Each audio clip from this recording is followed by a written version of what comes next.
So, welcome back. This is Bryon with the Trial and Error Podcast. Fearless is going to be joining us here. This week, I wanted to take a little bit of a breather and talk about why everything's so serious right now.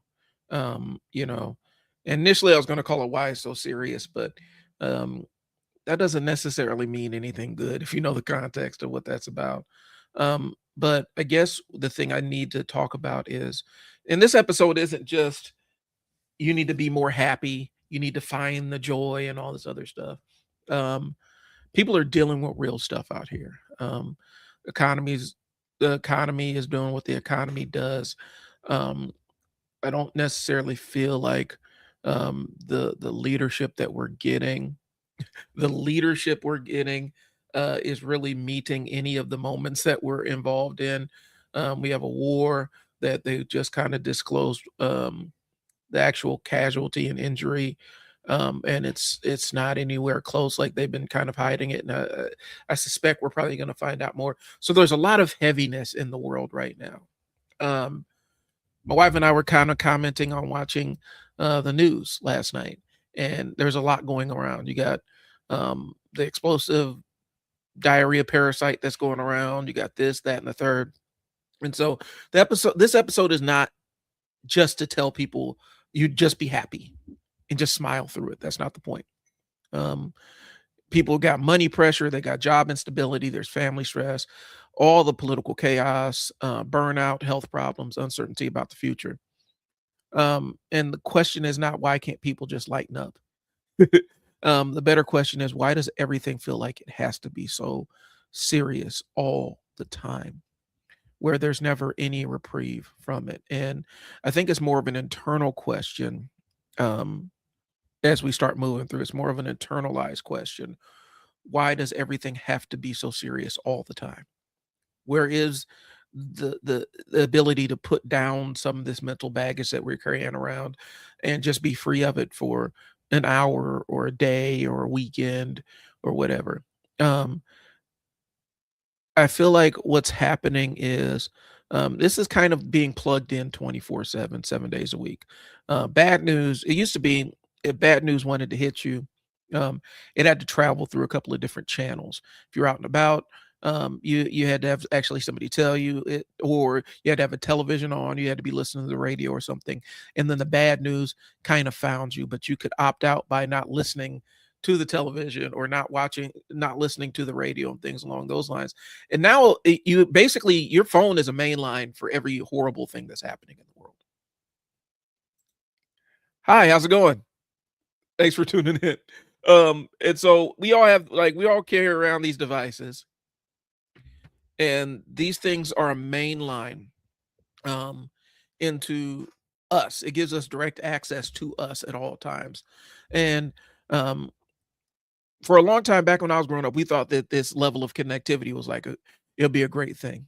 Always being connected, you can access whatever information you want at any time, and all this other stuff.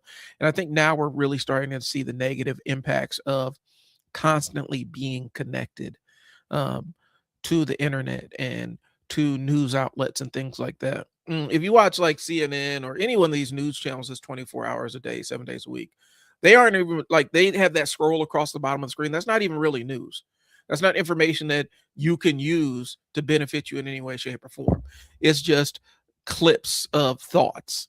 And they just run those across bottom of the screen all the time. And it's almost this weird hypervigilance that you get when you watch it because you're like, oh wait, this thing is going on. I wasn't even aware of this thing. And it's not enough. They don't give you enough information to actually be informed about the thing that's happening. They just give you I don't even want to say it's a headline. Like they just give you a seed of an idea. And I think this does kind of lean into the fact that we're always connected. And that's almost the expectation now. Like I don't know if any of you have a job where you were on call, but um that was always the expectation. When you were on call, you were able to pick up the phone. But it feels like right now we have an entire society of people that's always on call for any bad thing that happens on the news or anything. And so it adds a layer of heaviness to just basic survival, where you know that somewhere along the world somewhere in the world something horrible is happening or getting ready to happen, and you're just waiting. Like, we're constantly in this waiting for the other shoe to drop kind of mode.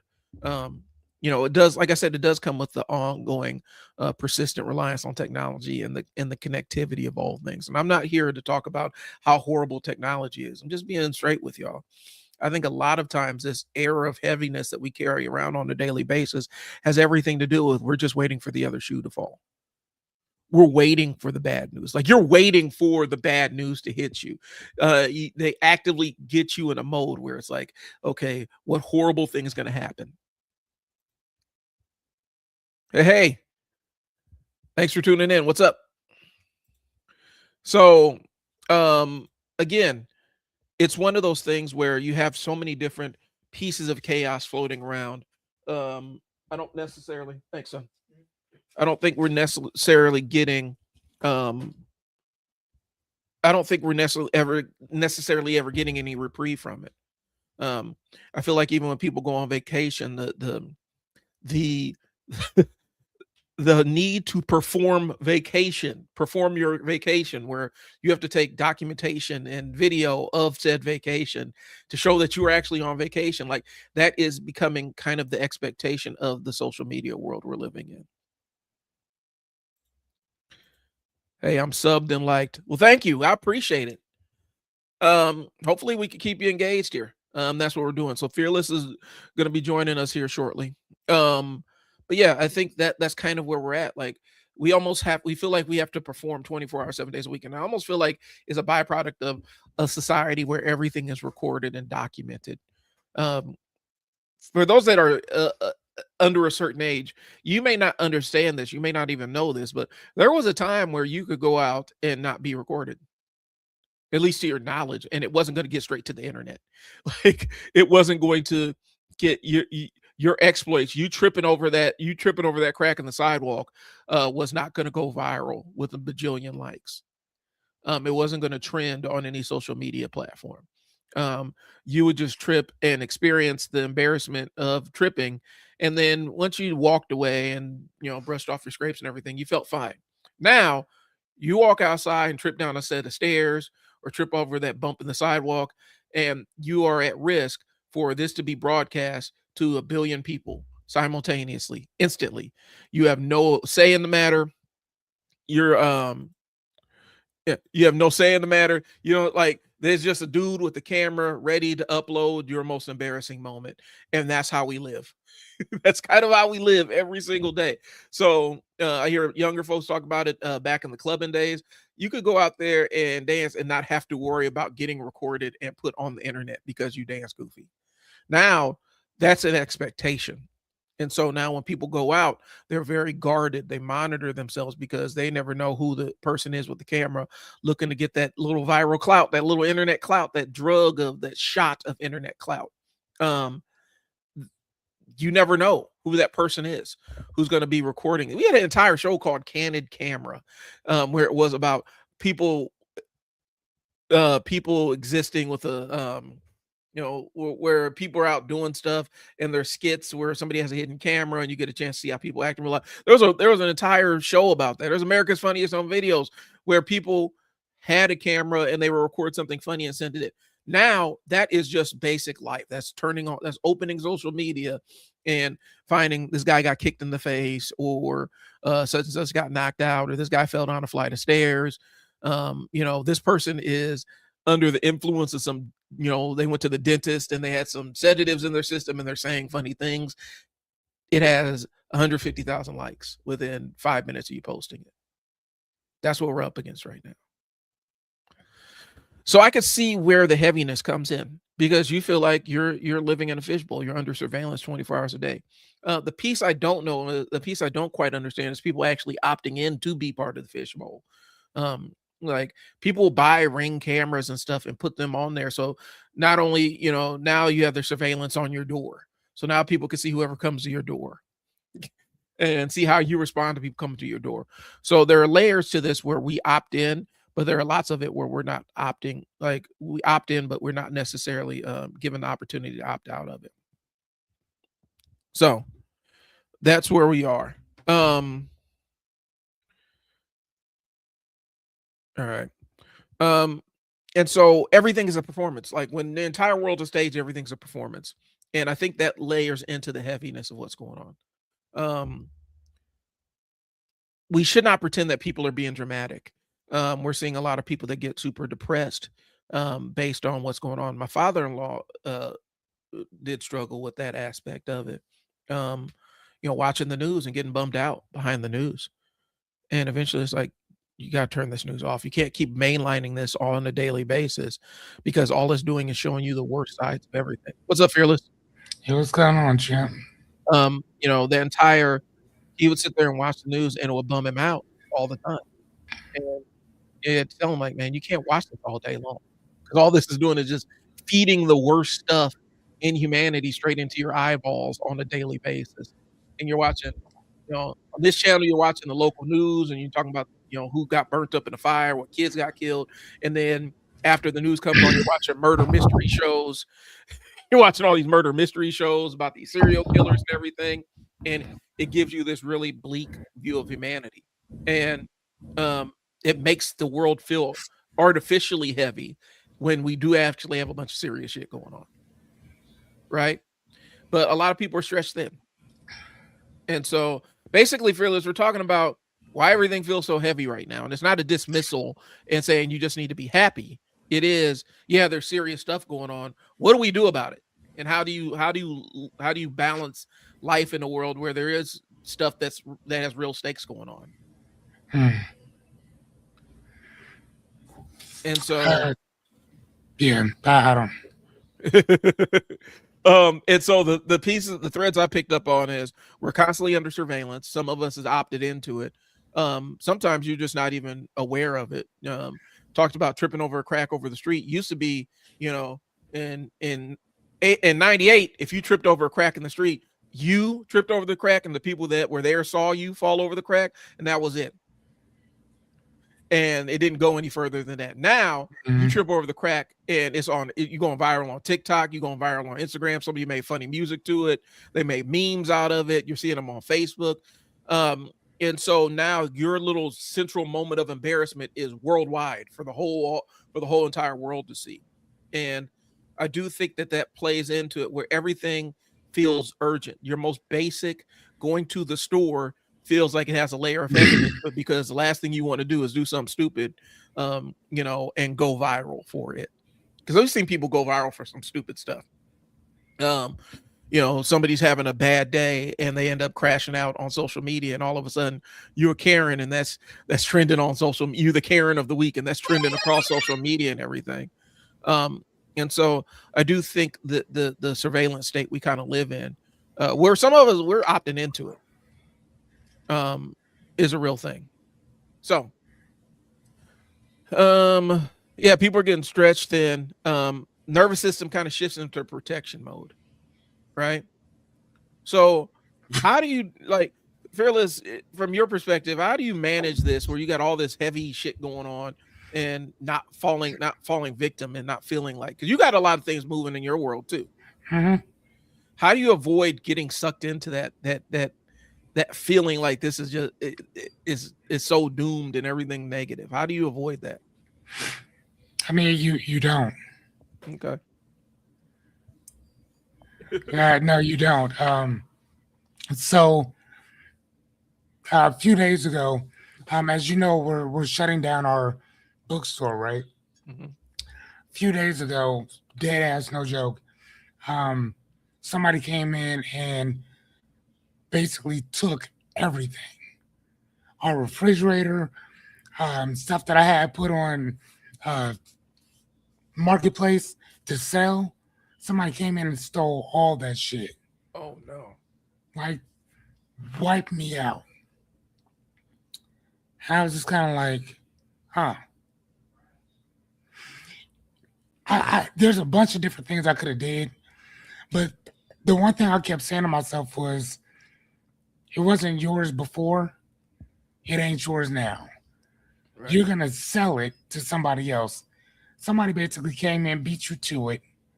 It's done. Let's get this chapter closed and move on. Right. I'm not tripping. I mean, At first, when it happened, I was like, damn, dude, this is crazy. But again, I'm almost out of there. Right. And by next week, I'll be completely out. And the place will be clean. I can give over my keys and I'm done. Right. You know what I'm saying? Like, I didn't get on social media and be like, somebody robbed me, this, that, and the other, blah, blah, blah. I didn't say shit. I didn't say nothing. I mean, I cleaned up the mess and went about my business. Okay. You know what I mean? Like, so again, I'm not saying that shit doesn't happen. Shit happens all the time. It's just how you deal with it. And I'm a little bit more. First off, I'm grown. Right. So crashing out over stupid shit, man, that's out. I'm not doing all that. I'm not getting online and airing out dirty business. I mean, you know why the why my business is closing. Hmm. I never got online and said nothing. Never. You know what I'm Right. saying? Like I don't think that that's the way the game should be played. Not at all. You know. So if I even if I succeed, I have a bunch of amazing things happening. I don't say a fucking word to nobody. I mean, I handle it for the people that are around me. They may know, Hmm. but everybody else, I mean, again, I'm talking about it right now Hmm. because we're having this discussion. Right. But if we weren't talking about it, I wouldn't be online talking about this shit. Care less. I told I think I don't know who I was talking to. Basically said the surest sign that you guys will know that it was this morning actually at my networking group. I said the surest sign that you know that I won the lottery is that you never see me again. That's it. Like I would show up That's to it. get if I had to show up to get my check, I would show up dressed up. I have a full suit on. I would like have my 3-piece suit on and have a mask. I'd be like Rey Mysterio. I'll have my mask on like Rey Mysterio. Collect my check, shake their hand, and be out. You wouldn't hear from me again. You wouldn't know, like, dang, what happened to Bryon? He must have hit the lottery finally. That was it for him. He bought his bat cave off the grid, and that's it. Um, I think there's this level of I talked about it where you have to perform.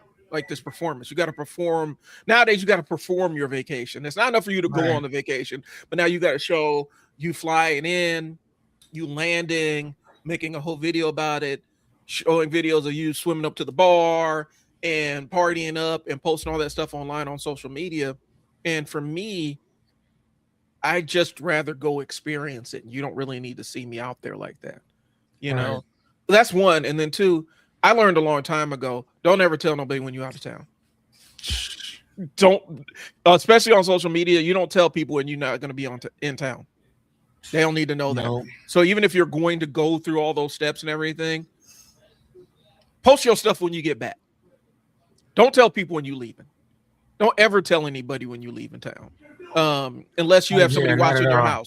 Unless you have somebody watching your house, they need to know. Or staying in your house, Yeah. not just watching your house, staying in your house. Don't tell people when you are, when you heading out and all that other stuff. I know a lot of people, they fantasize about the big having nice things and fancy things. I'm always go back to what Vince Staples was talking about. Have you ever seen that interview with Vince Staples and Speedy? Where I don't know. I like Vince Staples though, but I don't know the he's interview. sitting there and Speedy is basically asking him about having people over his house. He's like, I don't have people over my house. What Yeah, you talking the about? people don't know where I live. He's like, Yeah, people don't know where I yeah. I live. watched. I've seen that. He's like, what if you want to Yeah, have a young lady? He's like, and what if y'all break up and now there's 2 or 3 dudes in a Prius waiting outside your spot? He's like, these people don't know where I live. My mom knows, my sister knows, this dude over here knows, and that's it. They don't that need to know part. where I live. They don't need to know I'm entertaining or anything along those lines. They don't need to know where I'm at. And I think I wonder if that's the piece of heaviness where people feel like they have to perform that. Not only do they live their life, but they have to perform their life on top of it. Mhm. I mean, I would understand like if that's your job, Mm-hmm. you know, to put on this fake persona or whatever, like raps like rappers Mm-hmm. back in the day or whatever, like MTV Cribs was That's what their objective was. It's to show this nice, glamorous type of life. And then when you come to find out all these years later, majority of those people, that wasn't even their house. No. And the one person who still gets kudos and their flowers is Redman Hmm. for showing you exactly where he lived. His house was trash. And people still remember his house. I don't remember Usher's or actually no, there's another person's Moby, Yeah. the singer Moby. He said something else, and this was back in the late 90s. He was like, you see people's cars, you see their houses, you see all this stuff. But the one thing I've never seen is a person's library. Hmm. And that's always stuck with me. So again, my house is filled with books. So and for me, it's because of that. Because I saw that one that one episode for sure, man. I just been infatuated with books. I can't. I'm trying to remember if it was Bow Wow or Cisco, whose house it was, where I remember, and this is before we knew that it was all fake. I'm watching it and I'm like, this looks like a house that he done rented out. Hmm. Why would he have all these Greek sculptures and all this other stuff in his crib? And he doesn't know where they came from. He has like, yeah, I don't know where this came from. I just have this here. And I'm sitting there watching like, eh, that doesn't seem like his crib. And Honestly, I don't know because I have so many books that I have no idea what I have. yeah, but I mean, So I mean, it does happen. but I'm sitting there like, this looks like. I think part of me was like, this looks staged. Like the house even looks staged. Yeah, for sure. And I'm like, I don't see like there's nothing of his personality, at least from what we're seeing. Of you don't have no platinum records on the wall. You don't have nothing to highlight his career. Nothing. It looks like a rented house. They found a Hmm. house, and rented it out and staged it for this episode of MTV Cribs. And but I also think that that's where we started with this surveillance state because I remember That's Pimp My Ride. that's a good point. That's a good idea. Yeah. I think it start Pimp My Ride, where we find out all the vehicles are fake on Pimp My Ride. And back in the days, we're sitting there thinking these things are real, and we started ratcheting up the realness of it. Like I remember the first one was like Big Bro. We had Real World, and then you find out the behind the scenes of Real World, where basically is trap all these people who have all these different mental illnesses in a home, and and feed them nothing but Right. alcohol, Right. and just roll the camera feed. And the one that where it crystallized to me was they had dude, I think it was the Hollywood one, where dude had like a cocaine habit. Like he had just kicked a cocaine habit like 2 weeks before he got on the show. Oh wow. And now they're feeding him alcohol. And the crash out, like he was crashing out all the time. He's doing just goofy stuff. And they had the big house intervention. Man, we're really worried about you. We just want you to be safe. And people don't know you from a can of paint. They don't know who you are. You a stranger to them. But all of a sudden Right. they care. They carrying up the stage of intervention with you. But the producers knew dude had a cocaine problem. He had just kicked it 2 weeks before. And so we're going to slap him in this house on the Real World and give him nothing but alcohol with cameras and cut off from the outside world. Um, I feel like that's kind of where it started getting normalized when we had Big Brother, where it's like, we'll just record people just walking around doing nothing. And that ended up becoming a format. I think Hmm. that that boom of reality television really did set the stage for the surveillance world we're in. And that's why everything feels so damn important. Like going to the grocery store feels important because I don't want to get recorded falling down, tripping with my groceries out in public. You know what I'm I saying? mean, yeah, but I mean, at the same time, though, or whatever. I mean, look at the way people dress when they go to places like Walmart and shit. You know what I'm saying? Like back in the day, man, wearing sweats, that was something that you did to go get the mail. Hmm. Now, I mean, now people wearing muumuus and uh, all kinds of shit. You know what I'm saying? Just to go to the grocery store, because nobody gives a shit on one hand. Yeah. But then, you know what I'm saying? I'm just saying you are going to be recorded, Right. whether you want to be or not. So, like, yeah, Like it's just one of those things, man. yesterday, Monday is typically my work from home day and get caught up on stuff. And I had a couple of projects, but I had to leave the house for a board meeting. And I'm like, what am I going to wear to the board meeting? I'm like, okay, I went to the gym. I don't really like. I'm gonna put on some gym clothes and just go. And I was really self conscious about the whole thing because I'm in some joggers and a t-shirt to go to this meeting. And in my mind, I'm like, man, I'm really bumming it out. But then I'm like, I've seen people walk out the house in pajamas, bro, like pajama shirts and bonnets and everything. I never leave the house like that unless I'm going to the gym. No You bra, know, no drawers on. yeah. And I'm like, maybe that's just the expectation now of people out in society. I don't know.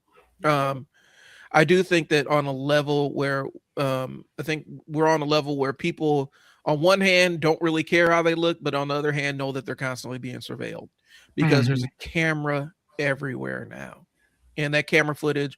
I think one of the big things that's probably going to be coming up is where does this camera footage go and who has access to it after the fact? Because I think we're I probably think going to start. I think Edward Snowden Yeah, kind of alluded to that. yeah.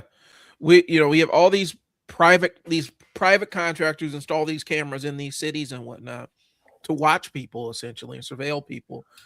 And so it's only a matter of time before a city camera feed somebody buys access to one of them and you get a chance to watch people trip and fall and do all that other stuff out in public No, that no, no. people. See. The problem is, my guy, you're thinking too linear. We need Mhm. to abstract this. Okay. So you're talking about cameras being put on the outside, Uh-huh. right? Where they catching people everywhere, right? What about your rings? I just Having talked about that. I having talked your about that before you came ring on. camera in your house. Yeah. So, and think about it. You cannot delete ring videos. They don't delete. No, they get stored. I had a little dude Like try to sell me one of everywhere. them damn things. I had a little dude come to my house and try to sell me one. It's like, I'm not putting a camera on my door, my friend. I don't care. He's like, well, you get a chance to see who's coming, who's at your door. I can go to the window and do the same thing. But what if you're not home? Well, if I'm not home, they can ring the doorbell and then I'm not there and then they can go. I said, the only way I'm putting this camera on my door is if it's wired to the little server that I have in my basement. And I keep all the footage myself where it never Yeah. touches your third party server. And he couldn't promise that. And I'm like, this ain't gonna work because the other side is there's legalities to it. So let's say your ring camera, let's say your ring camera captures somebody's car getting stolen or some crime or something. Um, when you sign off on that ring camera, there's a little thing in the paperwork that says police can just you're basically saying law enforcement can access your camera feed whenever they want to. And there've been Now, How, cases how where would how would they do that then? without a warrant, or they have a warrant, they can access it. And then there are cases where law enforcement have come and confiscated people's ring and doorbell cameras, and then they never get them back, or they keep them for years and years and years, and they have to go buy a new one because to let people go through the entire criminal court process, it's submitted as evidence. And so there's a lot of weird legalities with this surveillance technology that you put on your door. Hmm. You could be like, well, I don't want you to use my footage. Well, the contract says you do. So either you can lose access to the Hmm. network or we're going to take it, or they just get a warrant and just take your camera that you paid for. It's yours. It's your thing.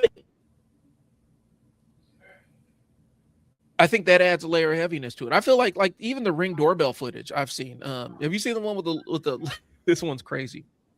On TikTok, this lady has this thing called the worst day of my life, right?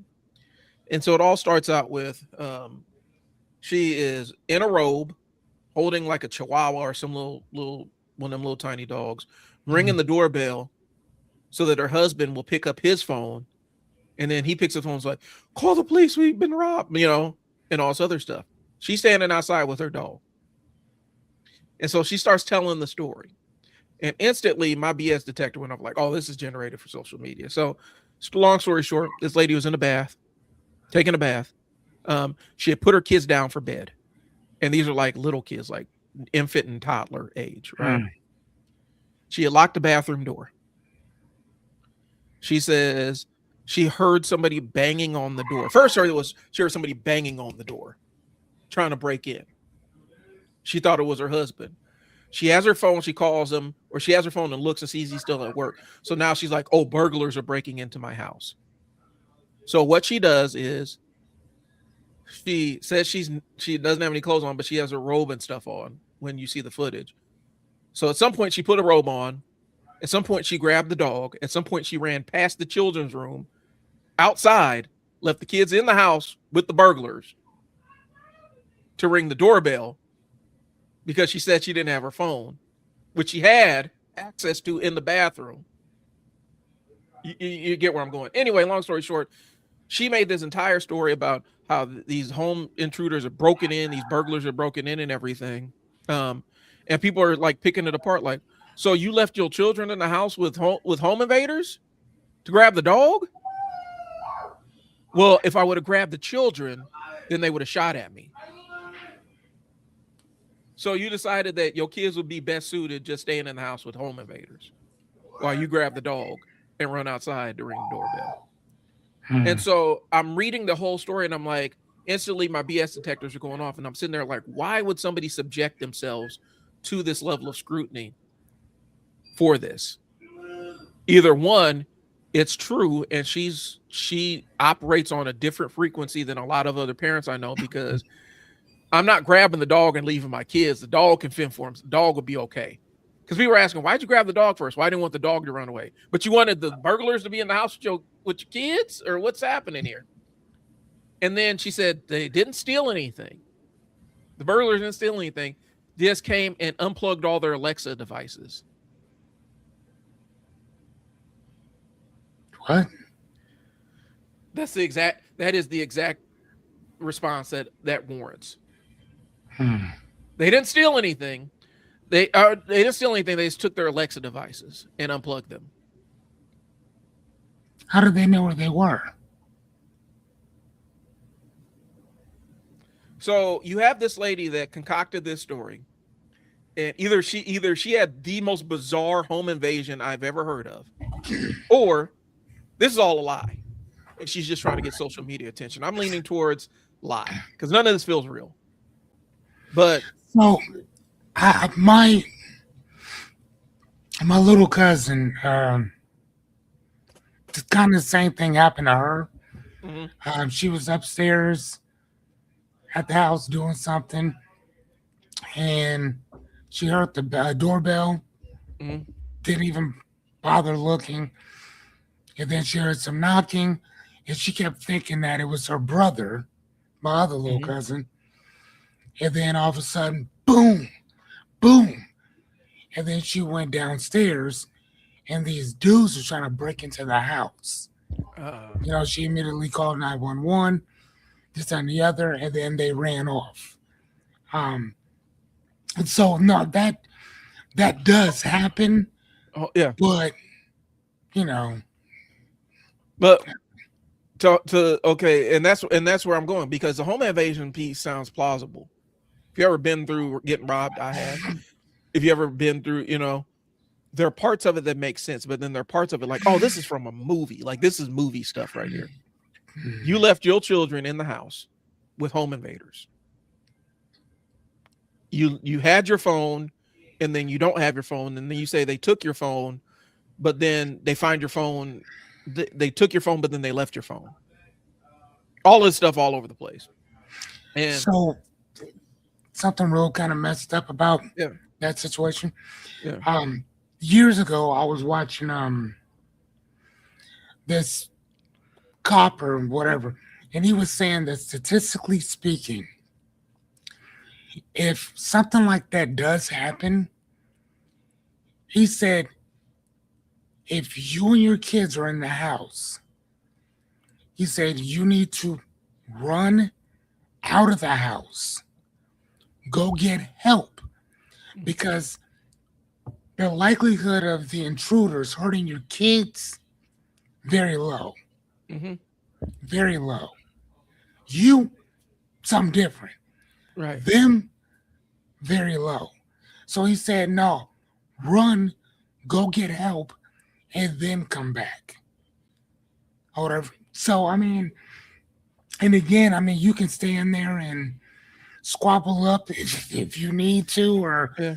get domed or whatever.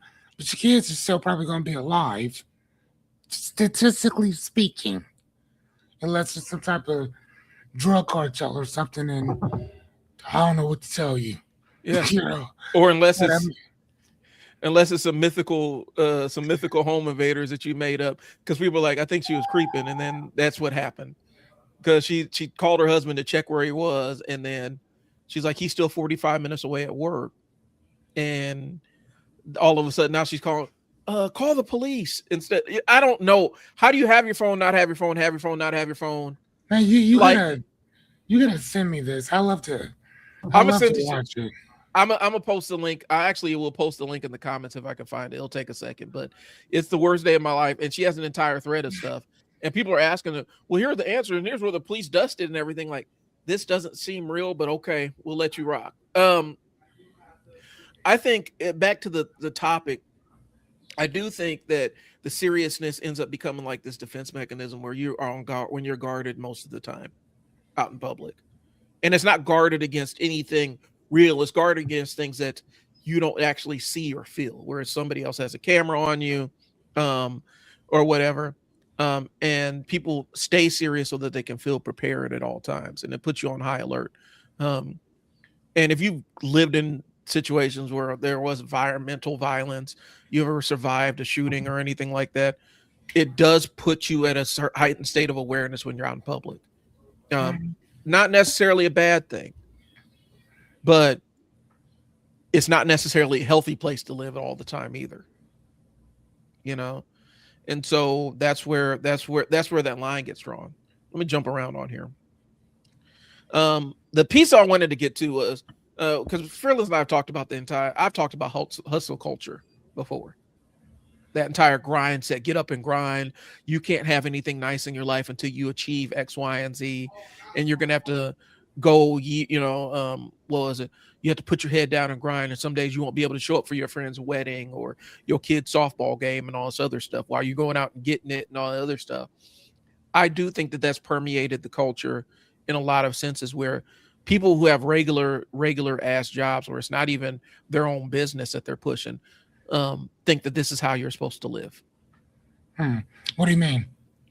Where I've seen it where they feel like, it's a badge of honor. Well, I put in 70 hours a week at a job where they only want me there for, 40 or whatever.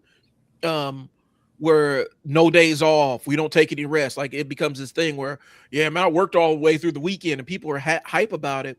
And it's like you hype about it, but is this for your business or is it for somebody else's? Well, it's for somebody else's. So what are you going for? I mean, right, but I mean at the same time though, man, that's kind of like the worker bee mentality. You know what I'm saying? Like their objective is for the love not only of the hive but of the queen. Yeah. Their whole objective is that. And if a human or whatever steps up, they will sacrifice themselves for the greater good of the colony. You Right. know what I'm saying? And there's certain people that are just like that in general. That's what brings them uh that's what brings them merit. That's what brings them belongingness. You know Yeah. what I'm saying? Like that's what brings them hope and motivation. That's what brings them self fulfillment Yeah. to be a part of this particular uh, cog in the wheel. And I mean, and for some people that works for them, Yeah. right? Obviously, for you, it does not work for you. But For myself, but again, though, it all depends on what you're doing, and so I'm saying that right? because that's who I was. I did that. I lived that. Um you know, missing birthdays to be present for this company, you know, Yeah. because, my presence was, well, it's the way that they put it was, um, you're you're modeling the ethic, and you're living the model and all this other stuff.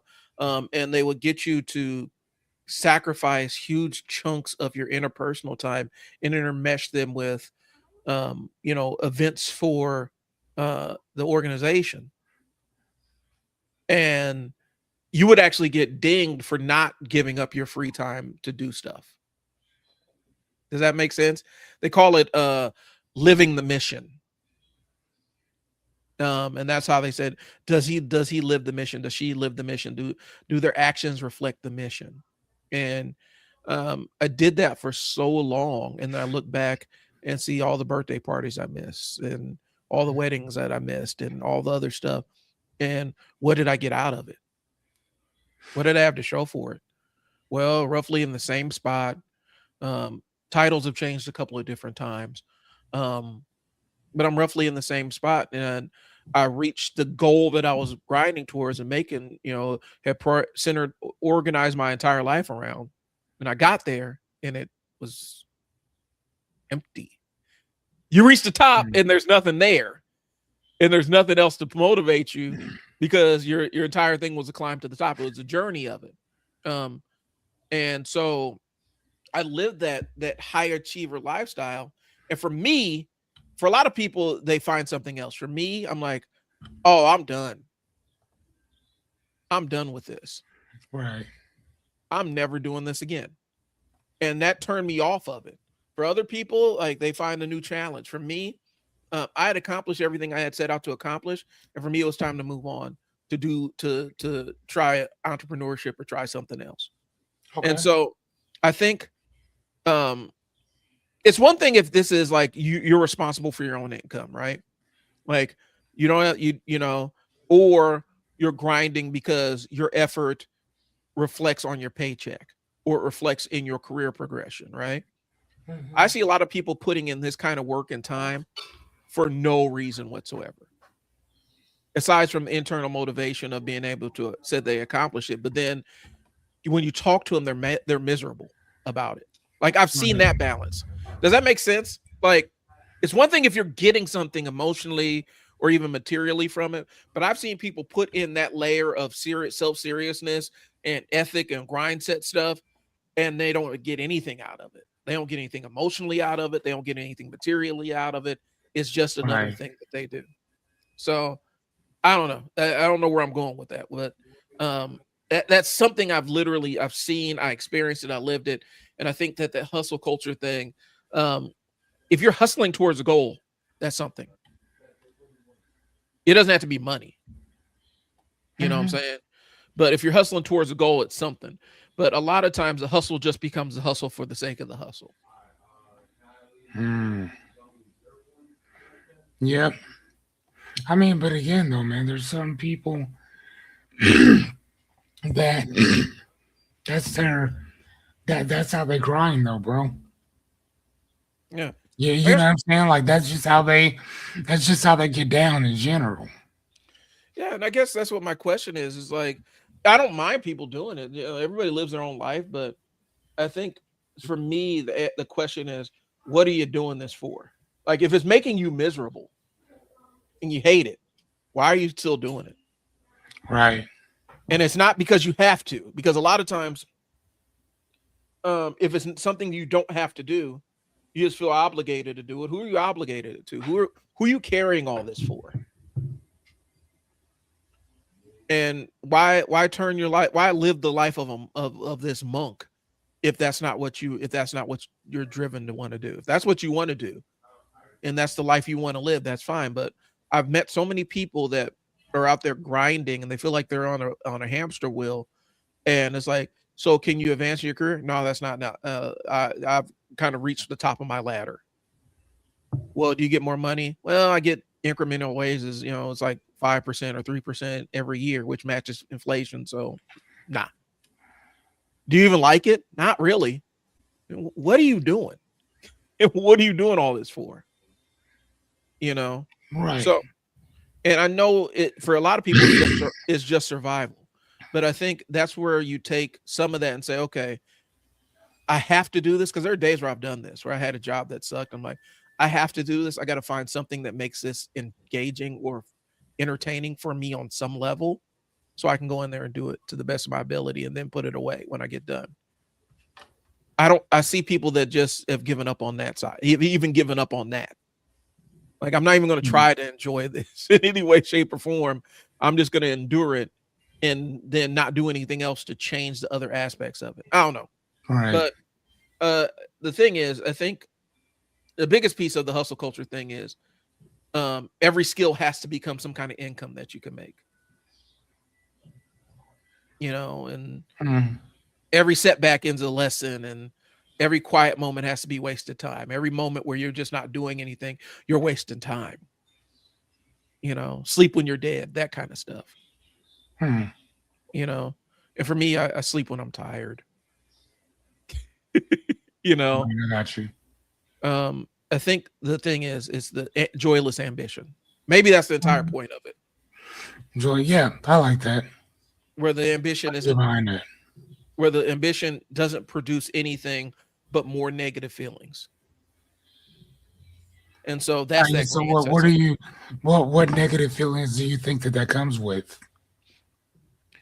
I think it comes with I think that's where you start seeing people. I'm trying to find the word for it. Um where they feel a little bit slightly jealous of other people out there pursuing the life that they want to live. Um, you know, a lot of that must be nice kind of stuff comes from that.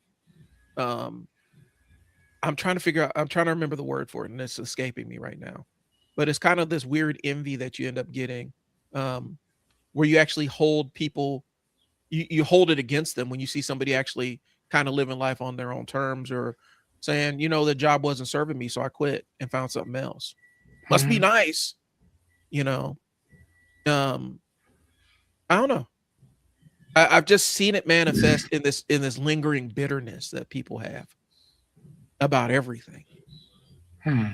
where you're just bitter all the time, and you log on to social media, and maybe that's where the YouTube trolls come from. That's where the Facebook trolls come from, where it's just people, all they do, you go to their feed and it's just nothing but negative reviews and negative stuff, and saying nasty things to people that you'll never meet and stuff like that. Maybe that's where it comes from. I don't know. But I feel like that it ends up becoming a byproduct of that joyless ambition, where it's just this lingering, incessant bitterness and hostility at everything. I think it seeps into, even sometimes I even think seeps. I think it seeps into how you end up raising your kids. You know, I could see it affecting the way you raise your kids. Um, where you have that lingering bitterness, and you end up almost programming happiness out of them, where they can't dream or aspire to do something. You end up crushing that out of them by saying you need to get realistic about your career options and blah blah blah. Oh wow. um you can't take this major in college because you're never going to get make any money doing this. um you can't pursue this hobby because it's just a waste of time, as opposed to something that keeps you going on a daily basis. That's my get I'll get off my soapbox, but that's just my take on what happens when people are like that. Right. No, so okay, so like listening to what you're saying or whatever, I mean I think that that joyless ambition, Mhm. um I forgot, I don't know if it was in my sociology or philosophy class, but that's kind of one of the things that we were talking about was this this idea of what success is. Mhm. And like when people talk about like having the proverbial American dream, right? The American dream is an ideal that was sold Mhm. to a certain amount of people or to a certain people, Yeah. right? So when they talk about the house and the 2.5 kids with the white picket fence, this and the other, they were selling that idea to a certain group of people, right? That they Mhm. knew that they were going to be helping out.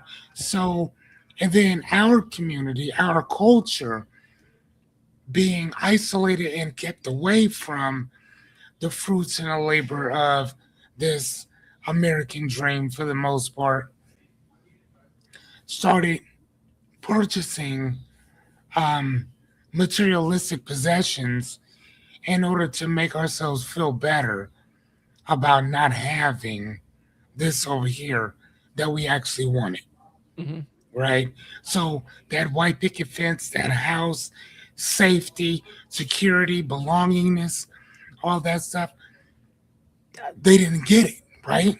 Mhm. So what do? You dream about having all these different things, and then during the what 60s and 70s, what did they start doing? All these manufacturing companies where my grandfather was able to raise four kids, buy a house, buy a boat, motorcycle. He bought all kinds of stuff, houses Mhm. with just his one paycheck, right? Right. One paycheck, stayed in the same house. You can't do that now. Mm-mm. I mean, not working a manufacturing job, and now Kellogg's is out. Yeah. You know what And I'm where you saying? Vickers is out. ConAgra gone. So we create these these moments Mm. where people start getting desperate, Yeah. and desperation, that's what leads to that, as you call that, joyous ambition, Mhm. right? We're like, all right, well, I would love to have XYZ and whatever, right? I still have hopes and dreams or whatever for Mhm. certain things, but it's not that I want to have something Right. because I already got everything I want, right? Now to achieve something, that's different. Right. And that's what we work towards, to achieve this particular thing. Now, if we get it, great. If we don't, that's okay too, Yeah. right? Because it was the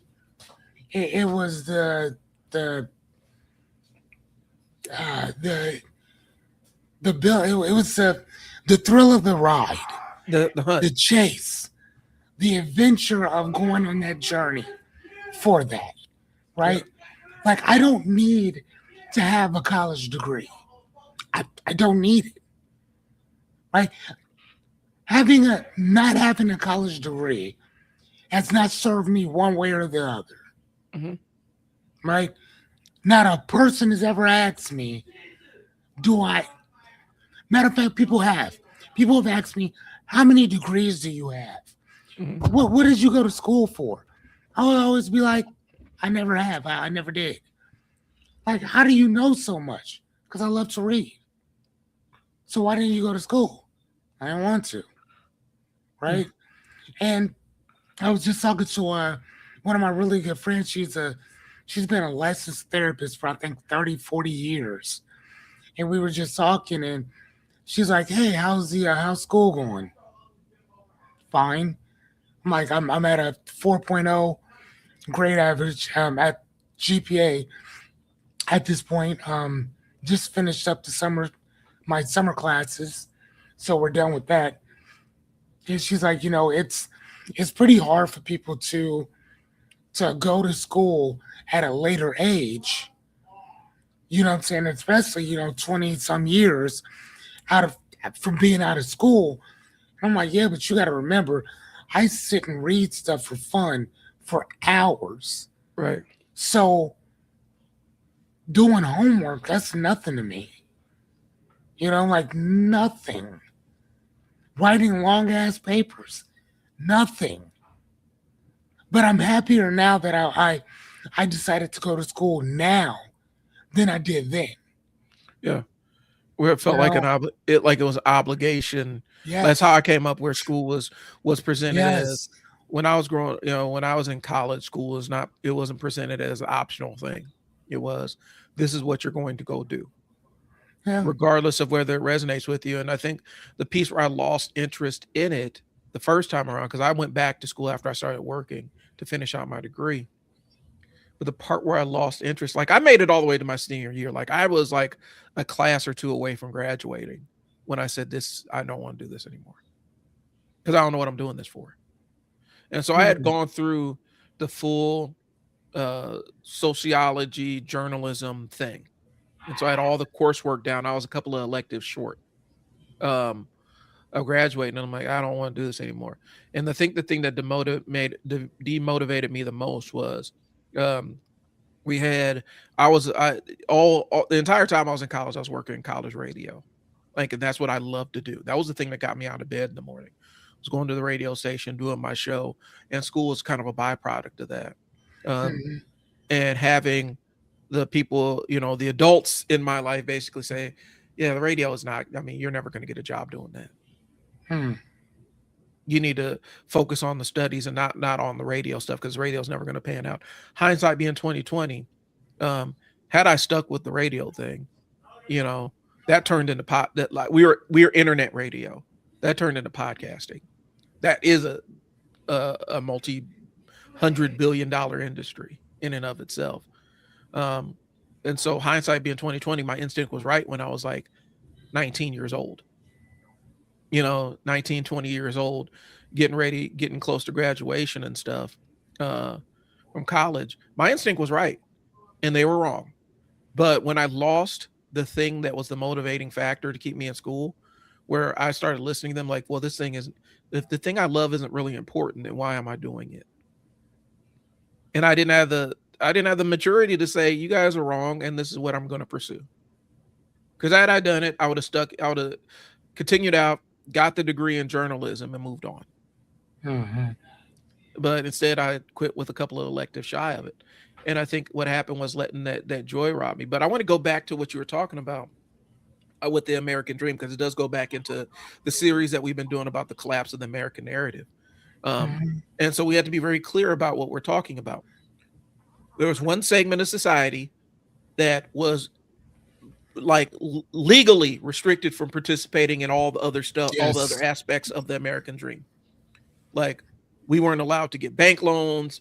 In some cases, we were unbanked until the banks realized we're losing a lot of money by not banking them. And so we were literally restricted housing covenants, even even segregated colleges where we couldn't, where the elders, we couldn't use GI loans. Um, my grandfather couldn't get into unions, and so he had to take jobs at packing houses. You know, and so all these things that materially keep people from accessing the American dream of having the house for a while, you starter home, and then you move out to the suburbs and everything. We were literally restricted from it. And then by the time we were allowed to access it, it was a lot harder to get that stuff. The houses were more expensive, way more expensive. They weren't in shot, they weren't in arm's reach of somebody just working your regular job. And uh, you had to make do. We talked about the susu and the informal lending and stuff that happened within migrant communities, but it also happened within Black communities because we were unbanked and we weren't allowed to be in banks. Um, you read a history, you read books about the Depression. One of the one of the things that a lot of people were mad at Black folks for was because we had money. Mhm. When the banks crashed, we had money, we had Yep. cash. You want to know why? Because we weren't allowed to put our cash in the bank. So when the banks crashed, we had our money on the sidelines. Yeah. And we had the informal lending systems that worked for our community so that you can get houses and things along those lines. That went away when we started banking. But I'm saying all that to say this. Um, that created that entire joyless ambition. Because it used to be, I'm working hard, put my kids through school, we get the Mhm. nice house. The joy comes from being able of providing, right? But now you remove people's ability to even provide on a basic level through 8 or 10 hour work days. All you're doing is you're doing enough to pay whatever bills you have lingering out there. and it's never enough traction to actually move forward on anything. Right. And I think, it goes back to the generational thing. I'm doing a live stream tonight talking about um, how Gen X and millennials are kind of segregated. And so when we talk about what a millennial experience is or what a Gen X experience is, it's useless to Black Gen Xers. You know what I'm Mm. saying? The encapsulation of this is the John Hughes movie, where all of them, where they say, well, if you're a Gen Xer, John Hughes movies were everything. They were You pretty, mean pretty, like the Breakfast Club and yeah, Pretty in stuff like Pink and that? Breakfast Club. We Black people watched them, but But we couldn't really relate to that. we didn't relate to them. We relate to Yeah. them more than what was the one Spike Lee did? Not Higher Learning, or was it Higher Learning? No, it wasn't Higher Learning. He didn't do that. He didn't do Higher That was Learning. That was John John Singleton. Singleton. But Higher Learning is one. But I'm talking about the one where they had the frats and everything. School Days. School Days, right? School Days spoke more to me. Watching It's a Different World on after the Cosby Show did more for my growing Yeah. up, Yeah. and was the stuff I identified with, and not necessarily the white kids I went to school with. That did more. And so saying that this is, Breakfast Club and all that, that's Gen X stuff. Nirvana is the band of Gen X. For Black folks, I know Black folks that listen to Nirvana. That wasn't the end all be all for them. It wasn't the end all be all for us. And so Funny that's enough, what I didn't start listening to them until like my mid 40s. You know what I mean? Like literally within like the last couple years. yeah. Like listening to Nirvana, like their first album, not until like probably last year or so. Yeah. Hey Rachel, thanks for jumping on. Yeah. Hey, Rachel. And so a lot of that stuff that is considered signpost moments for Gen X is really signpost moments for white Gen X, right? I remember very clearly growing up in Omaha where we could not watch Boys in the Hood because no movie theater would carry it. I think it was Indian Hills that finally carried Boys in the Hood. Yeah. It was a big deal. Yeah, off of 72nd and yeah, off of Dodge. Yeah, buddy. Right. And it was a big deal. The only one. It was a big deal to see Boys in the Hood, and all the thing was, they're going to be shooting at Boys in the Hood and all this other stuff. And literally living in Omaha, there were movies like they would informally censor black movies and ban black movies in Omaha informally because theaters wouldn't carry them because they didn't want us to come see them. Do the Right Thing was another one where they're banning Do the Right Thing because they're afraid that we were going to have an uprising behind Do the Right Thing. Like, it's crazy work growing up in that generation. And so I think that bleeds into the conversation that we're having about black baby boomers versus what white baby boomers experienced. Black baby boomers grew up during segregation. So all the things that we attribute toward baby boomers can't narrowly be attributed or can't be equally attributed to the experiences that black baby boomers have because they were in segregation. You know what I'm saying? I think that entire thing where you talked about with your grandpa, I think that does lead to that joyless ambition, the pursuit of the pursuit just for the pursuit, because you're not really gaining any traction on it. The only people that are benefiting from it are the people that you're working for, because they got a loyal, hard worker who is fine with not getting anything in return. Okay. Oh, does that make sense? Mm-hmm. Like, where you just have this loyal, hard worker, they're busting their ass every single day, and they expect nothing in return. And that's never really been like it historically. We were talking about post-war, post World War II America. I don't understand. I guess I know that's the ideal for the company because those are the employees that turn out the most, right? Those are the ones that produce the most. And then they require the least resources to be maintained. You don't have to give them good benefits. You don't have to give them good pay. They're just happy to be there. Right. I don't know. So anyway, I went far astray. Go ahead. when I worked at Airline Plastic, man, there were people there that, man, they loved being there. Mm-hmm. I mean, loved it. Like, oh my God, like this is like everything. And I'm like, dude, how many times I thought about going to the bathroom and killing myself? Like, oh my God, dude's coming to work happy. Like, man, I love being here. I'm like, ugh. The thing Like is, every man, time I went in, ugh. the thing is, so I talked about that organization I was at. Here's the crazy part.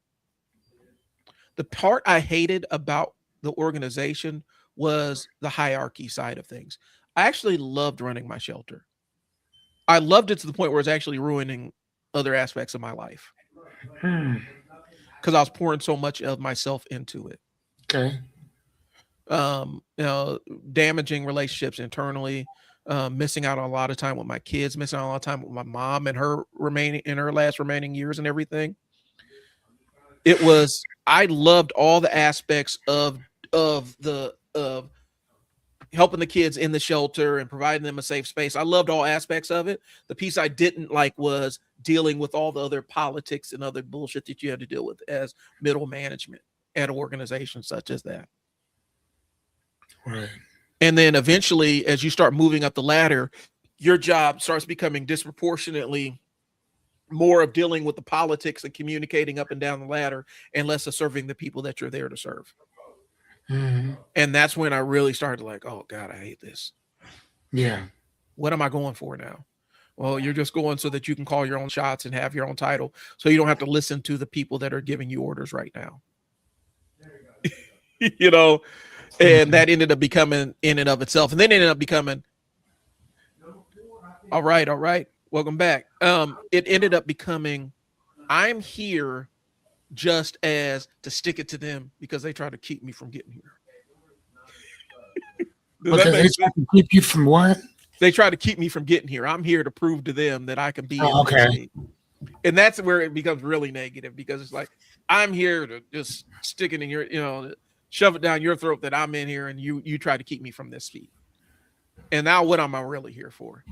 I'm here for vengeance. You're here for revenge. And that ends up coloring the entire negative experience. So when you're at the plastic company, you were like, there are people who loved it, and then you're just like, God, I hate this so much. I don't want to be here. That's what it was when I was working with the state, man. Like, there are Mm. people that loved it, and I'm like, I hate this so much. I hate this so much. I hate it. I don't know how you guys like doing this. You're traveling. You're in an airplane, traveling to see kids. You know, 18 days out in the month. And you come back, you never have enough time to catch up on all the work, and you're getting written up for things that you didn't do because you were in Boston somewhere for no reason. I don't understand how you love this. And they're in it for something else. I'm like, I hate this so much. I just want to work with kids. I just want to keep these probation kids out of trouble. Right.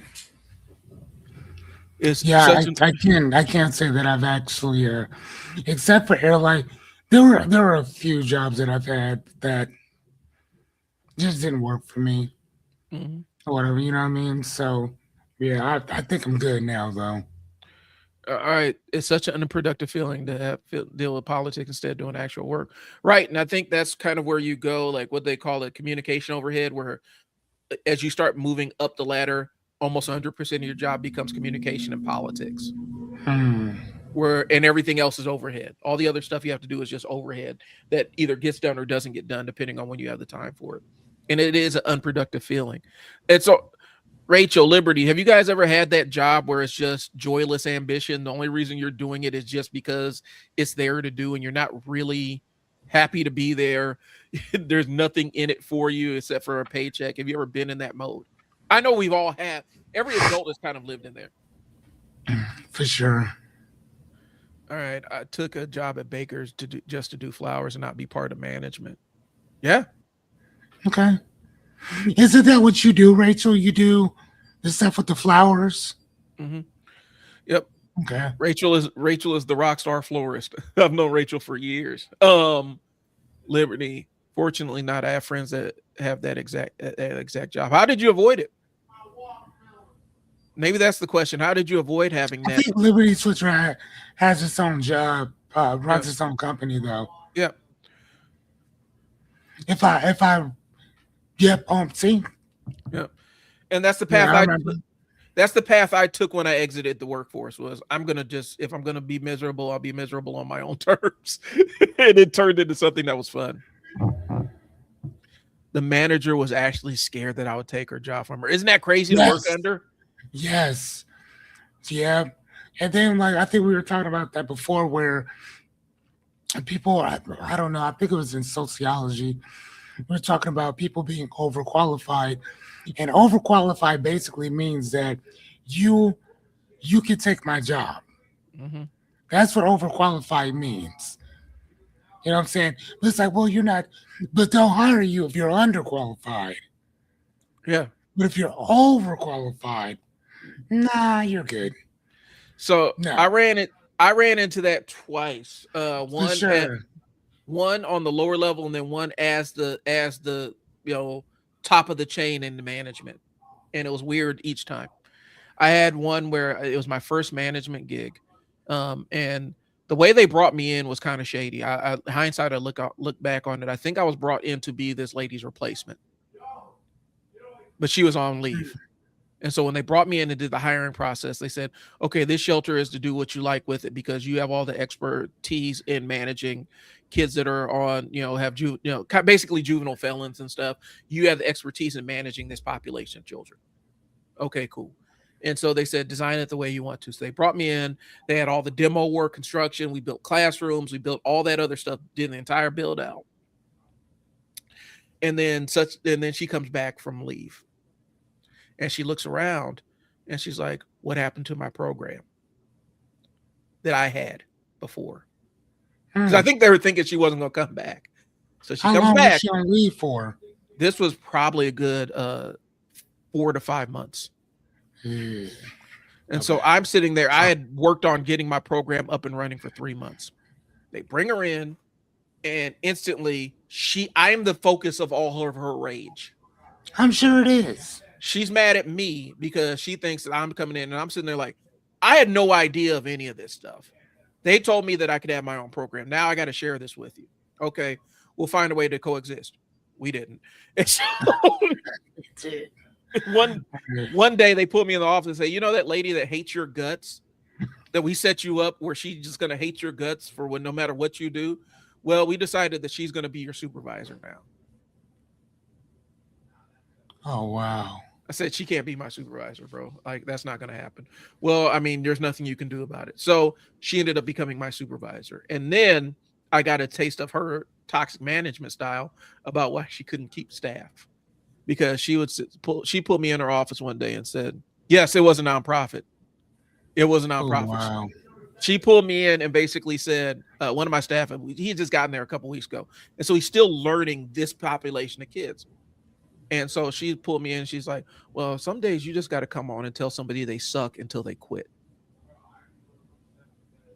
I said, I may not know a lot about management, but that's not my management style. It may be yours, and I can see it. And Hmm. instantly I'm like, okay, this isn't going to, that's where I'm like, this looks like it's not going to work out. Now, as much as I loved my kids, I love my staff, I love my shelter, I love my program, I loved all aspects of this thing to the point where I was putting in hours I didn't need to put in just to be here to make sure this thing functioned. It instantly became an untenable situation. Hmm. And so I had to say, am I going to save my mental health? Or am I going to kind of force them to promote me to something else? And so that's what I did.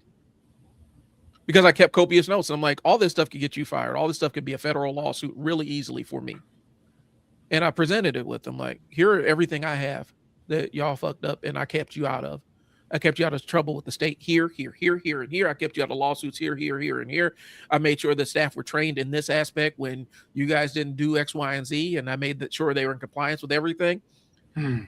Either give me a promotion or you're gonna see what happens. And so I said, I'm gonna take this job over here, and you guys can have your program, and that's what happened. Hmm. Now I've been on the other end of it where I was the supervisor, and I had staff that when we were on board new staff, they did what my mom used to call the old nurses, where the old nurses would basically bully the young nurses into giving them their shifts. And then they would take power of the entire unit by, well, if you piss me off, I'll just take the day off and you won't have work. Because the younger staff gave me all their shifts, but now I'm just going to call off sick. So now you have to fill in the gaps of 2 employees instead of 1. Hmm. And so that's what I dealt with there too. Oh wow. So yeah. When I first came back from Texas, I took over the manager at Russ's Supermarket in Lincoln the month before Valentine's. And so 2 ladies, I didn't like taking orders from someone young and it didn't take. Oh wow. Yeah, they'll set you up too. They'll set you up nasty. I ended up getting money back from a class action suit for Albertsons because they made people do work off the clock. Oh nice. Albertsons, I haven't heard that name in a while. Me and my wife were just talking about Albertsons chicken. Their deli was elite, bro. Back in the days, Albertsons deli was their deli was elite, man. I miss it to this day. But yeah, I think a lot of times when people get into these jobs, I think now we're kind of in this world where people have jobs that they don't really care. I mean, I think that's why you're starting to see the degradation of quality, because people don't really care about their jobs because they know that I can be replaced at any time. So depending on what job you're in. I mean, and for the most part, you will be replaced. Right. I used to tell my staff, if I died tomorrow, they'll have somebody in their seat within a day or 2. Right. And my aunt just sent me. She sent me a picture of the driverless taxi in Las Vegas because that's where she lives. And I told her, I'm like, and she was talking about how they get into wrecks all the time. And I'm like, yeah, I'm sure they do, but this is the future. She said, no, it's not. This is now. I said, but that's my point. Those cars will eventually be normal. Mm-hmm. And I'm like, the better they get, eventually they're going to edge people out.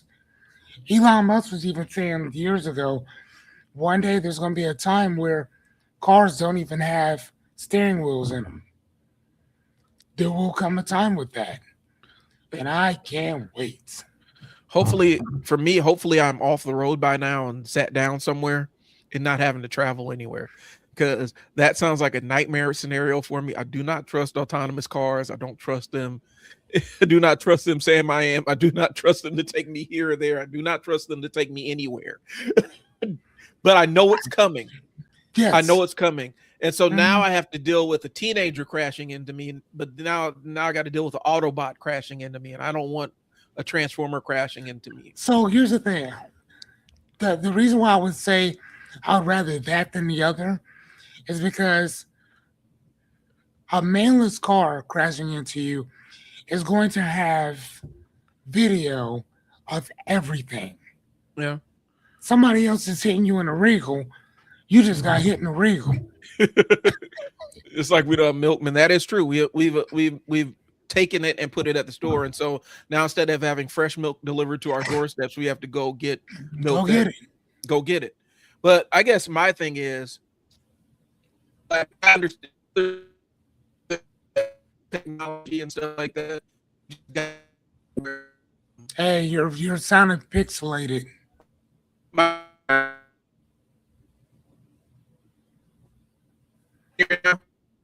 No. Yeah, we can't see you either. All right, give me a second here. You're frozen. All right, give me 1 second. At noon, my internet goes crazy. That's just what happens no matter what I'm doing. At noon? Around noon. It feels like that's when everybody decides to hop online for whatever. Okay. And so, can you hear me now? Okay, RDT. Yeah, R2D2, yeah. But yeah, for me with this entire driverless car thing, I'm just like, I understand the technology and stuff, the optical sensors. They've just now gotten to the point where they've started accounting for darker skinned individuals in the algorithms. Like just now, like in the last 8 years or so. Like just now. And so I want to give it a little bit more time, because a lot of these a lot of these, um, AI generated AI where they can do facial recognition stuff.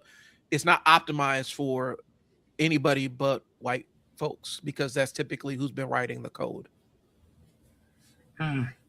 And so that's why for a long time they're having a difficult time with these driverless cars when they're testing them and doing the simulations. They would just run over dark skinned people because they didn't recognize them. They would think that they were just shadows cast by a tree somewhere Oh and not wow. as people. And a lot of that has to do with how algorithms are written because algorithms are still subject to the bias of people who write them.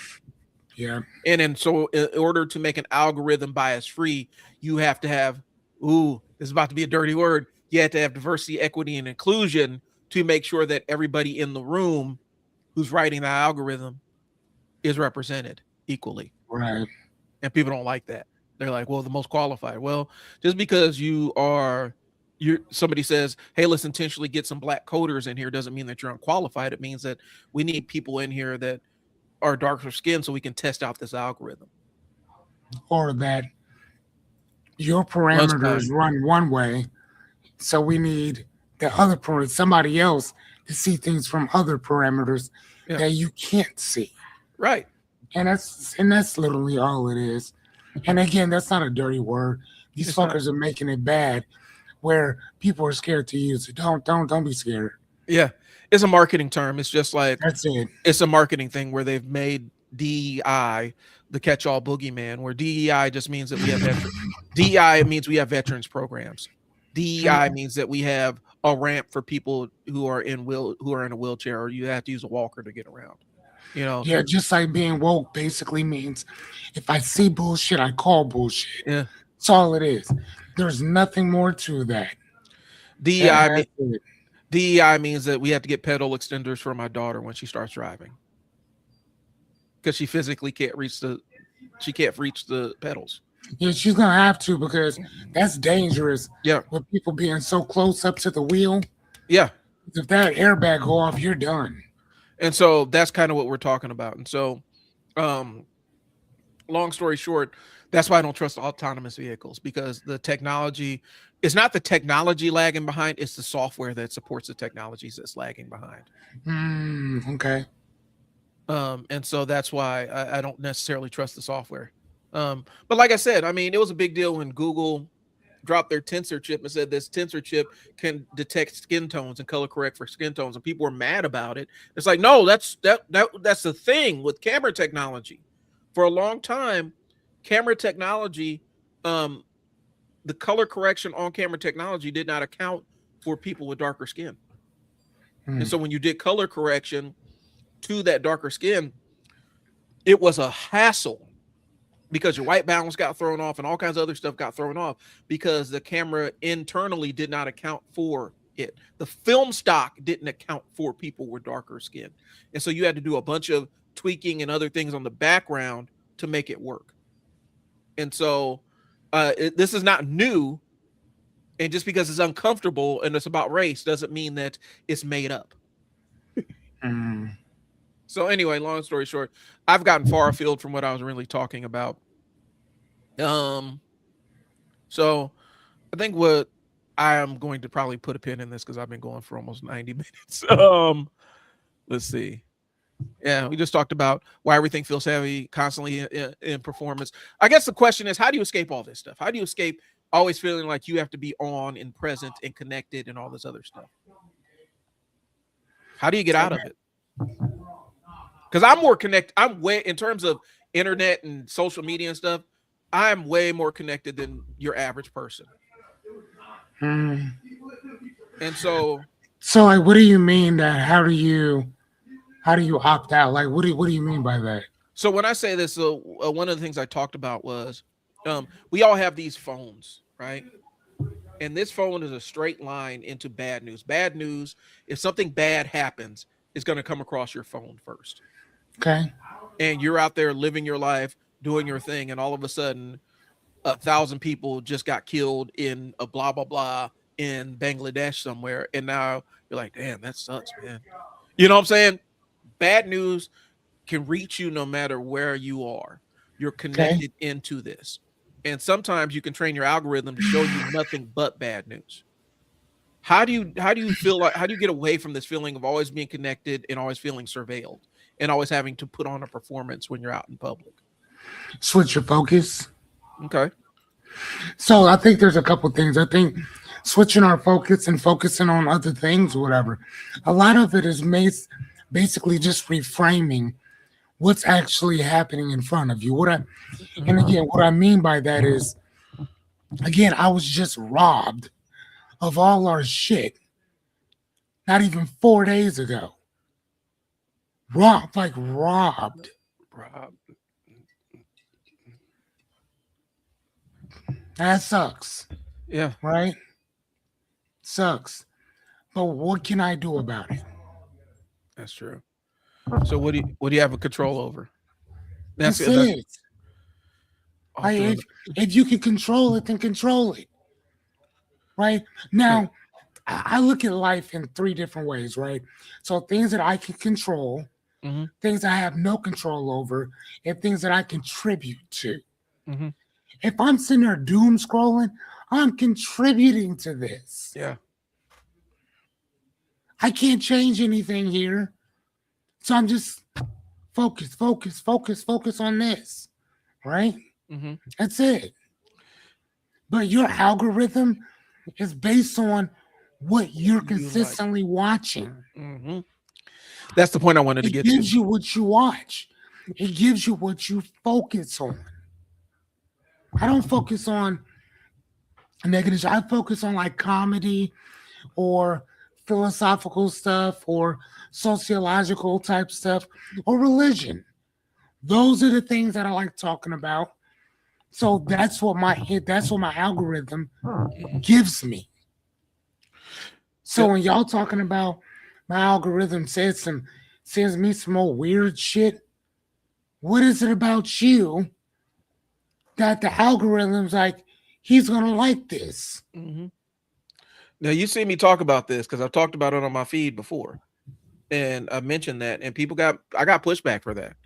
Well, they just serve it like, but all you do is look up fight videos, bro, and you're wondering why all you see is fight videos, but all you do is sit and watch and like and share fight videos. So you're gonna Yeah. see fight. All you do is watch content where black men and black women are arguing with each other about relationships, and then you wonder why you have such a dim view of relationships because this is all your feed is.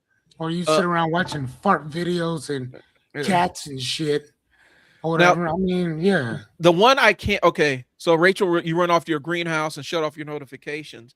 I got two things for that. So one thing that is intrusive to my algorithm that I really don't want, and I've blocked it every single time, is Dr. Pimple Popper. I don't want her, Dr. Pimple Yeah, I Popper. can't watch that shit. If you are I cannot watching, watch that. if you are watching this, Dr. Pimple Popper, please stop.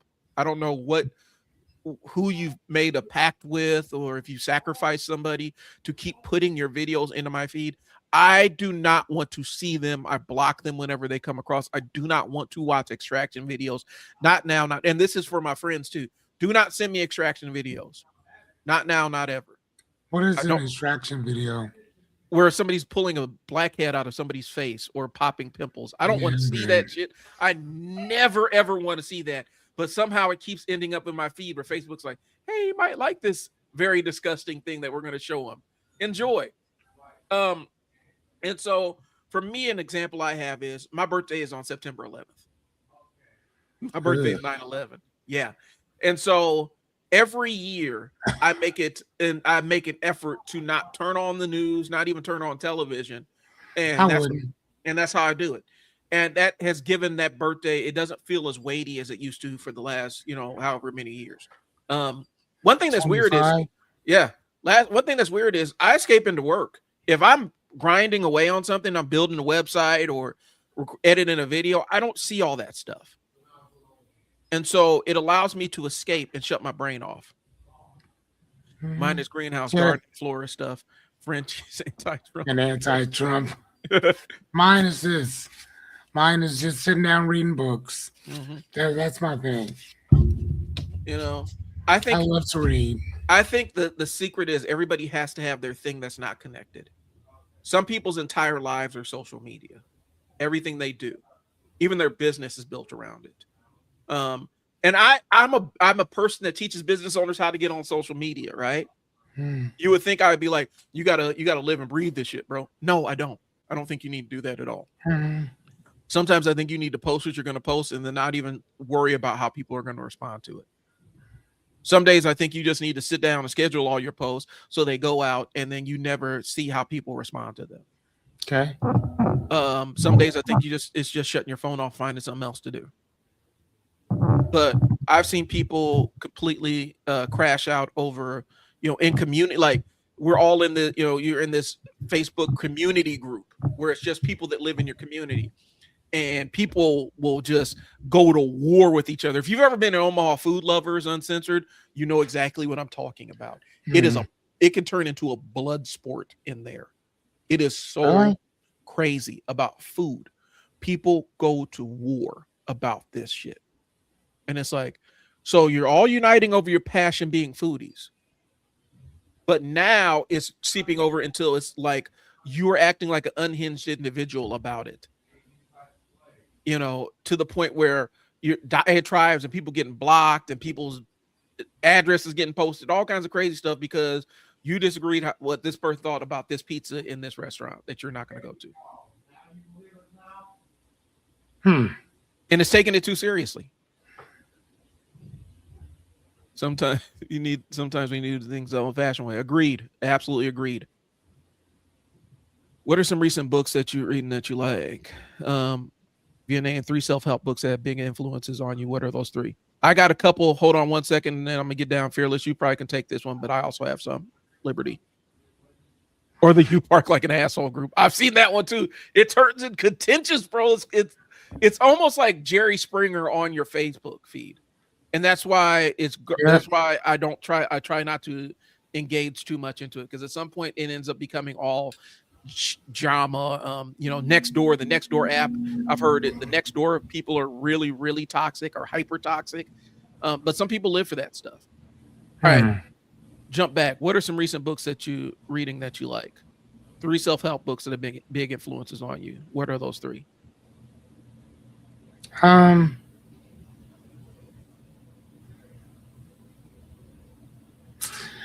So I think my favorite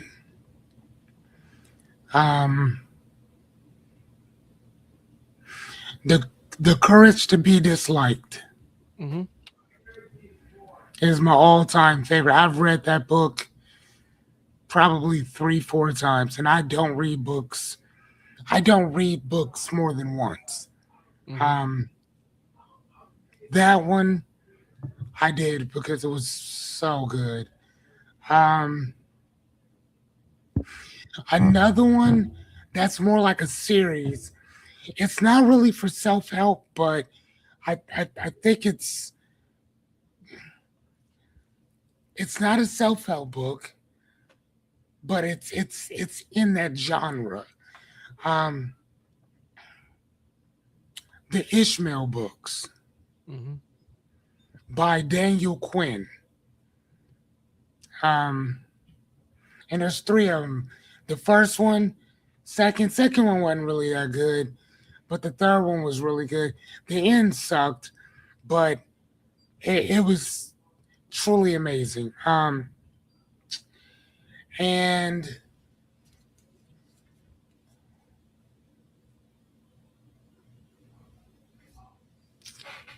hold on,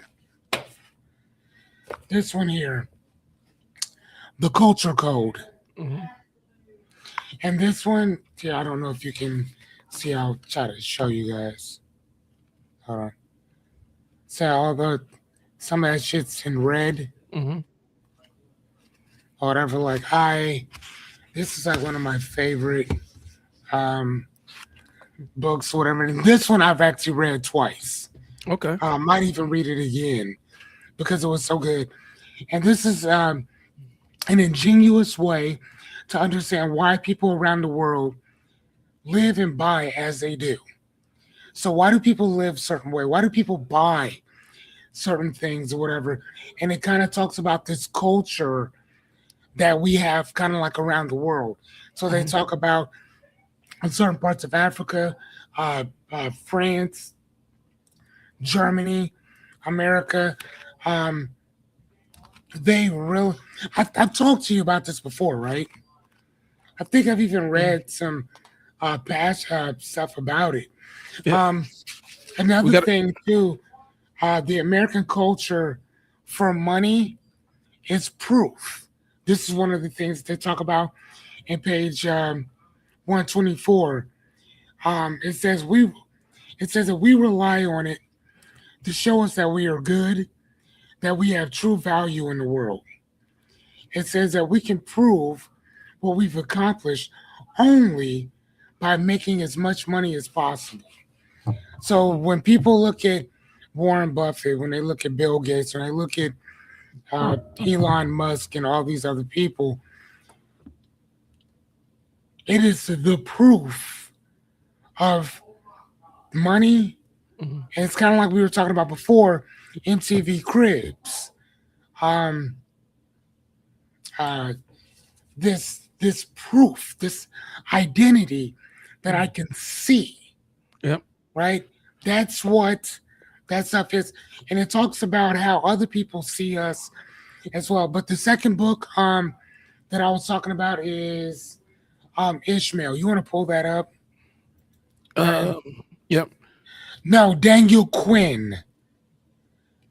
Yeah, That one. Daniel Quinn. Yes, this is the culture code by yes. Get this one. The first one was um The Courage to Be Disliked. That book was again, I Mhm. read it 3, 4 times. This one and the second one was um the Ishmael books. I would get the first one and the last one. Let me see. Let me I'm pulling it up, Fearless. okay. Uh, Ishmael series. Got too many tabs open right now. All right, so I will just post. Let me pull them up here. Yep. So the first one is Ishmael. The second one is the story of B. I didn't really like. I wouldn't read that one. And then the last one is My Ishmael. So get Ishmael and My Ishmael. Amazing books.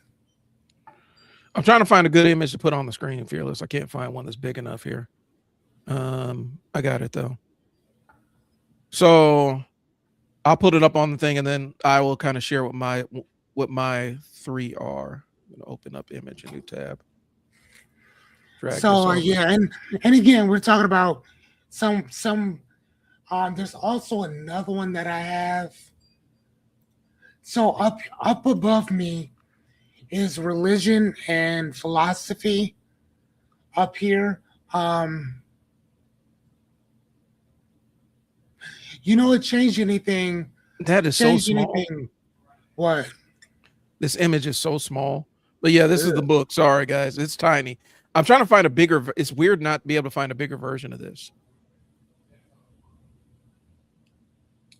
I may have to open up Amazon to do it. So anyway, The subtle art of not giving a fuck was pretty good, but I think the second one was way better. It's called Everything Is Fucked. mhm. That one to me is way. The first one was good, but that second one was way better. Oh my god. So is this the book you're talking about? The Ishmael, the first one? Yes. Okay. Yep.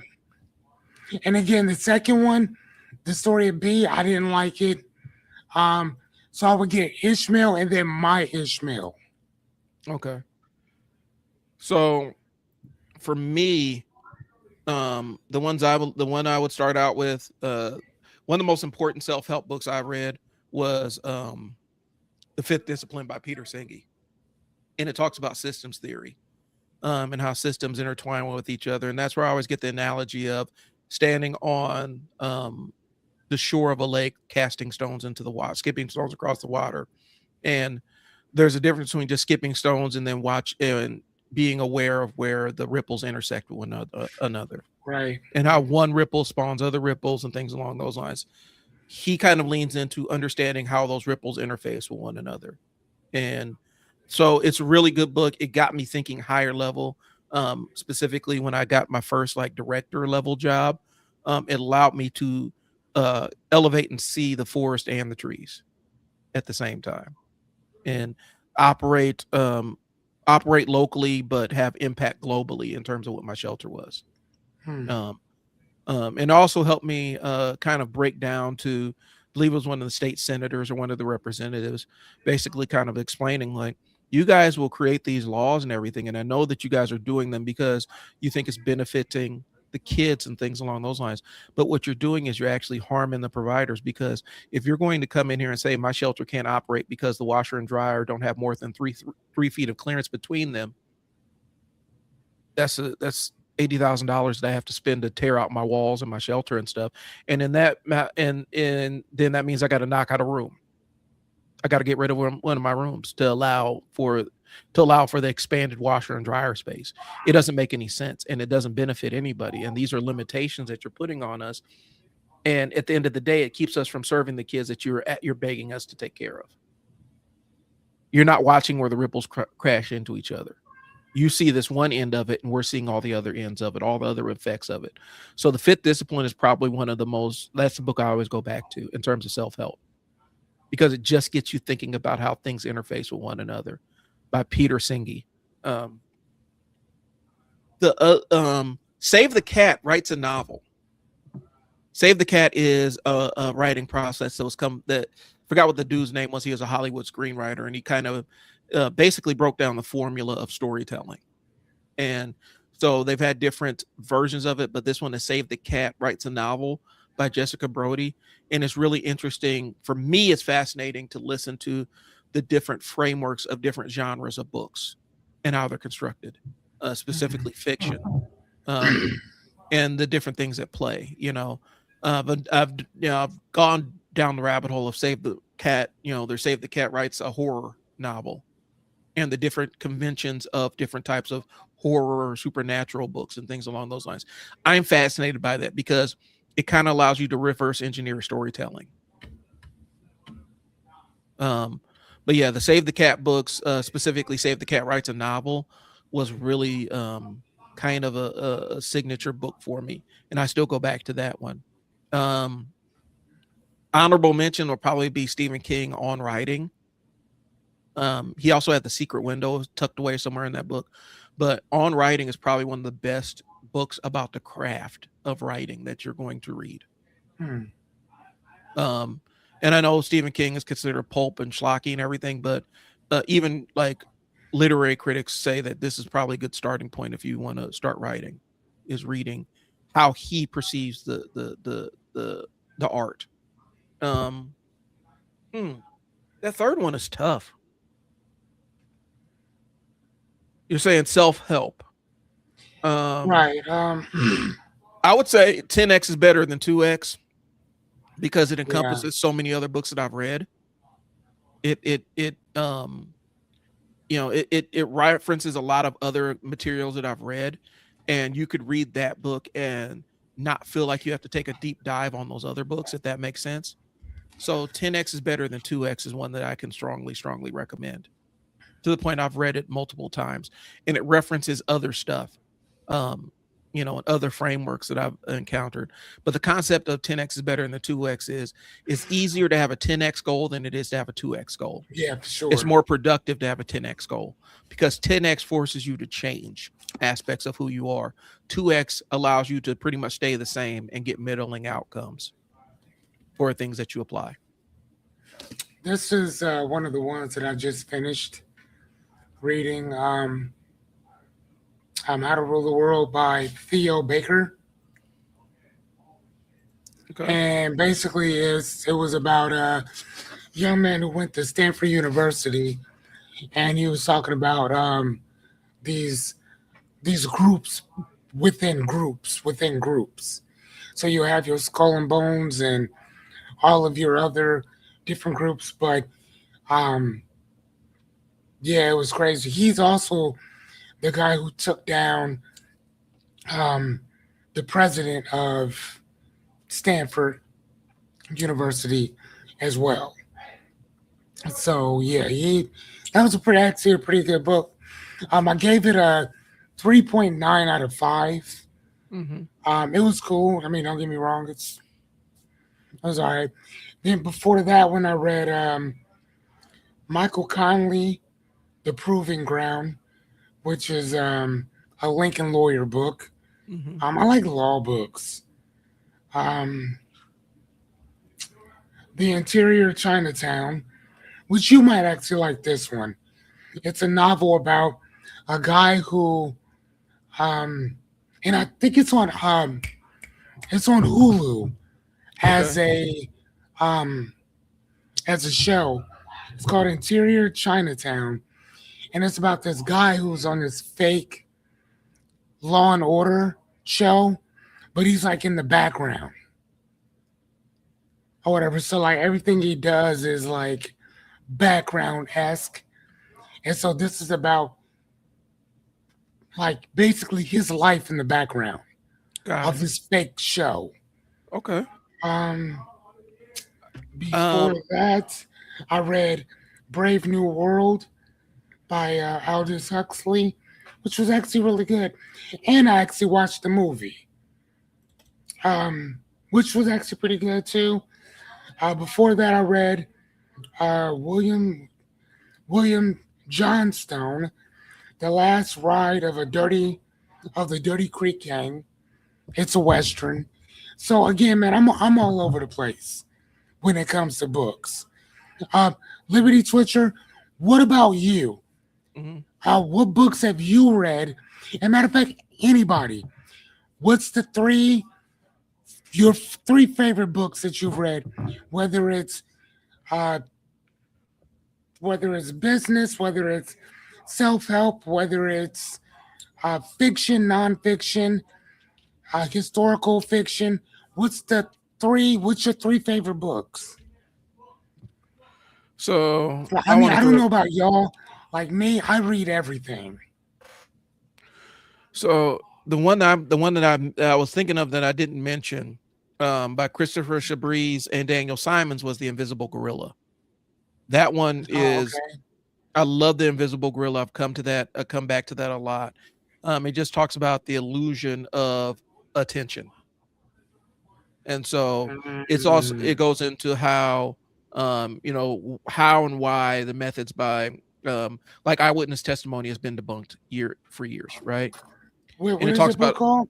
the invisible gorilla. Um, and basically, it's talking about how people can be so focused on one thing they can easily overlook a bunch of other things, and so how attention is really just how attention is really can be an illusion in and of itself, because we only can pay attention to things that we're aware of. And sometimes we mistake one for the other. We think that because we're aware of something, we're paying attention to all things. But a lot of times, by locking in on this one thing, you're missing five other things. That, and then the other two books are going to be, You Are Not So Smart and Be Less Dumb. And those are both cognitive science books about cognitive science, entry level stuff about cognitive science. Really, really fascinating stuff. And it's broken down in a way that's really digestible. I've listened to those books individually, each about 7 or 8 times throughout the years, if not more. Um, those are ones I always go back to when I'm in between books to listen to. So you're not so smart, be less dumb, and the invisible gorilla. All of those are about how our brain works and how our attention works and things along those lines. You know, funny enough, man, I have this book. It says I bought it last year. What, the invisible gorilla? Hmm. I think we talked about it last year. Did I buy? I'm still on. I don't know if I read it though. Did I read it? I don't think so because we never discussed it. I would be down to sit down and discuss it on one of the shows. I would. Economics is really good too. Yep. Both of those. Okay, you got an answer from Liberty here, Fearless. Oh, nice. Give it to me. So right now I'm reading Thomas Sowell's, A Man of Letters. He's alive and in his 90s. fascinating to see how he grew up and went through college and before he became a professor and who he is today. And 4,000 Weeks by Oliver Berkman. So, okay, what was that one about? Give us a quick summary on that, or why it resonated with you. And then I got a couple of meetings I got to take, Fearless. So I'm gonna start. I got to wrap up here in a few. Yeah, that is. And me too. I'm gonna buy it again, then I'll Okay. just probably give it to somebody else. Okay. If I read it already, pretty sure I did though. Yeah. If you get a chance to take a look and see if anything jogs your memory, but I'd be down to sit down and discuss it again. 4,000 Weeks. Mm-hmm. Talks about how we're distracted by daily to-do lists and life's passing us by, and how we're able to break free from that. That sounds like a book I need to be reading, especially with my workload as it has been over the last 4 or 5 weeks. I've kind of plunged myself into the work I'm doing, and I'm getting the results. I'm reaping the benefits, but it's easy to lose track of life in between. And so I'm looking forward for a Yeah, I'm break. looking at that.